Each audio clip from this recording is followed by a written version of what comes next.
The first time I wasn't invited to Christmas with my wife's family. I brushed it off as a mix-up.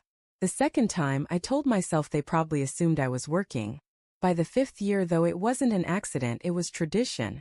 And my wife Anna went along with it every single time. It's strange how silence can sound heavier than shouting. That December morning as she packed her suitcase, carefully folding sweaters I'd bought her, humming faintly to a Christmas song on the radio, I realized how quietly she'd erased me from her life. "You sure you don't want me to drive you to the airport?" I asked, leaning on the doorframe trying to sound casual. Anna smiled, that soft, polite smile people use when they're already halfway out the door. "It's fine, Mark. My brother's picking me up. You'd just be bored there anyway. You hate snow." That wasn't true. I loved snow. I loved Christmas. I loved the idea of family gathered around a tree laughing, passing mugs of cocoa. Something I never had growing up. I'd hoped marriage would change that. When we first married, I thought her family's distance was just adjustment. But each year as December approached, the same story played out. They'd forget to include me in the group chat or fail to find enough space in the cabin they rented. Anna always promised to make it up to me when she got back. She never did. But this year something inside me snapped. In October I bought a mountain home. A beautiful secluded place tucked in the Colorado pines, 2 stories high, with wide windows that caught the morning light. I told Anna it was a business investment. A getaway for when I needed to work remotely. In truth, it was an experiment. I didn't tell her that the cabin was less than 20 minutes from where her family always spent Christmas. I wanted to really see what happened when she wasn't pretending. On December 22nd, I flew out quietly, 2 days before her trip. I left the lights off and the curtains drawn, settled in with my coffee and waited. Snow blanketed the world outside, soft and perfect. The next day, I saw their car pull into the lodge driveway through my binoculars. Anna stepped out, laughing. She looked different somehow, lighter, freer. A man came around the car to grab her suitcase.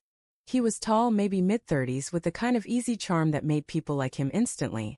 Anna touched his arm, lingering, familiar. My stomach twisted. I told myself I was imagining things. Maybe he was a cousin. Maybe I didn't know everyone in her family. But when I saw her take his hand as they walked toward the cabin, I knew. She wasn't forgetting me. She was replacing me.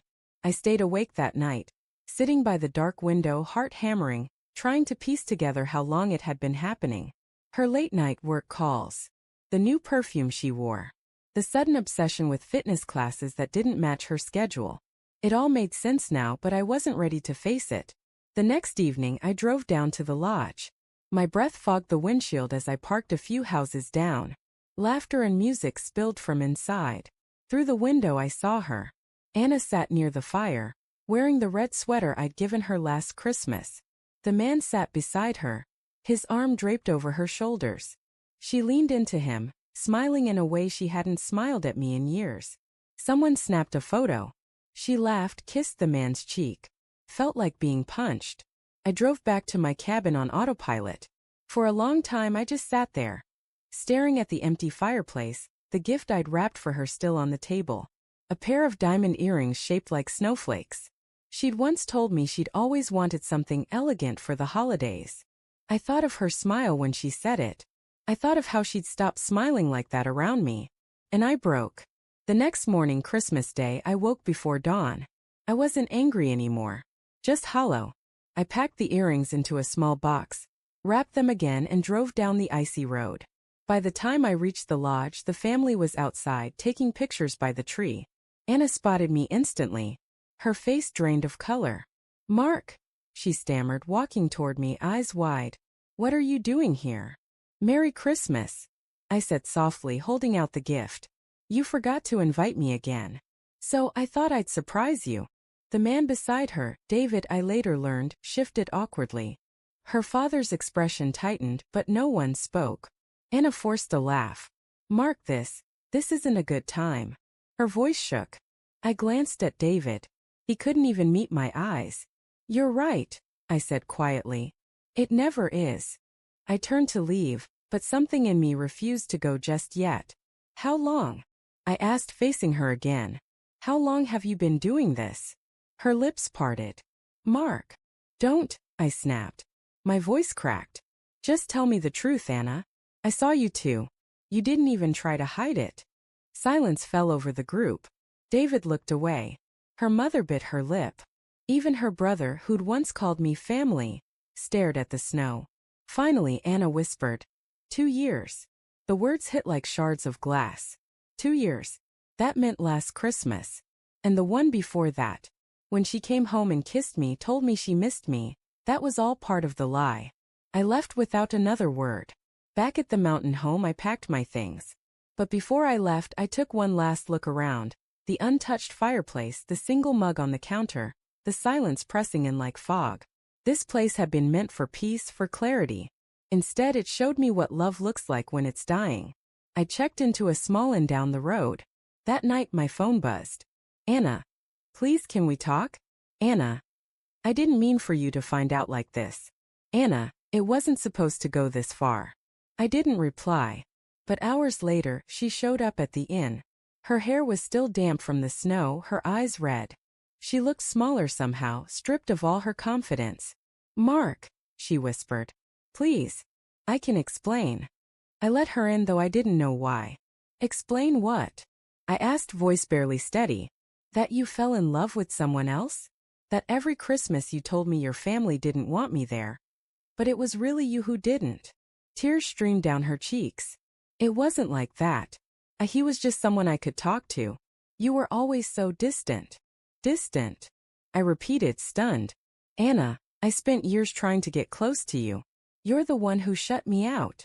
She covered her face with her hands, sobbing. I know I hurt you. I didn't know how to fix it. David listened. He made me feel wanted again. I never planned for it to become this. I stared at her, the woman I'd loved for 11 years, and felt the weight of every broken promise between us. I bought that cabin for us, I said softly. I wanted to surprise you this Christmas. I thought maybe if we had somewhere quiet, away from everyone, we could find our way back. She looked up, stunned. You bought it? Yeah, I said. I thought maybe your family would visit next year. I guess that's not going to happen. She broke down completely then, collapsing into a chair, her sobs echoing through the small room. For a moment I wanted to comfort her, to take her pain away like I always did. But something in me had changed. It wasn't anger anymore, it was acceptance. I'm filing for divorce, I said quietly. Her head snapped up. No. Please. Don't. I can't do this, Anna. Not again. You had years to choose me, and you didn't. She reached out, gripping my hand desperately. Mark, please. I made a mistake. I'll end things with him, I swear. We can fix this. But her words rang hollow. Too rehearsed. Too late. I hope you find what you're looking for, I said, pulling away. But it isn't me. I left the next morning, snow crunching under my boots, the world eerily quiet. As I drove away, I saw the mountain cabin disappear in the rearview mirror, swallowed by fog and pine. It struck me then how love doesn't end with a single betrayal. It dies slowly, through small forgettings, quiet absences, and half-truths told over years. For her, it ended the first time she left me out of Christmas. For me, it ended when I stopped waiting for her to come back. 2 years later, I still spend Christmas in the mountains. Alone but at peace. The house, my house, has become something new. Warm. Honest. Sometimes when the snow falls heavy and the world turns silent, I light the fire and pour a mug of cocoa. I think about what might have been, then remind myself of what I escaped. Love, I've learned, isn't about being chosen once. It's about being chosen again and again, even when it's inconvenient. And when someone stops choosing you, no matter how much it hurts, the only thing left to do is let them go.